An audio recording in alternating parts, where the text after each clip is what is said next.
it was a choice. We made a very, the choice was pretty clear to us at a certain point when Madison and I were writing. And actually, Madison and I made a short film first when I was in college that it was based on, and that took place in the 90s as well. And Madison actually played the lead character in that short film, which he did brilliant.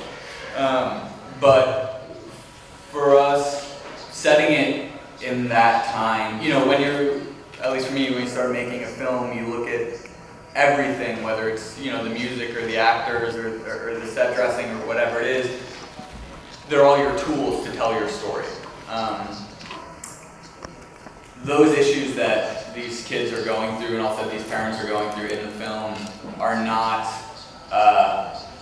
new problems, and they're not problems that have gone away at all. You know, it's very universal. People are still dealing with exactly this kind of thing in adolescence and adulthood, and always have been, and always will be to a certain degree.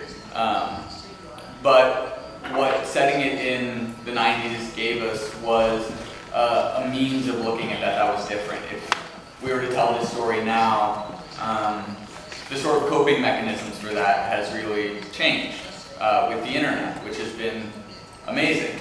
But also I don't think inherently changes the solitude of it. I don't think that inherently changes the feeling of loneliness and the fear of it. What it does change is the way that we process that and how we communicate that.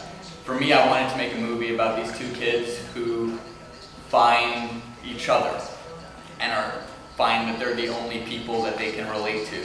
And so that they're coping with these feelings and they're dealing with this is in their relationship together, as opposed to on a message board online, or as opposed to on their Instagram, or as opposed to things like that. So really what it did was it allowed us to put the story in this kind of pressure cooker where there was no out. You know, there was nowhere to deflect the attention. There was nowhere to sort of soften the blow of the reality.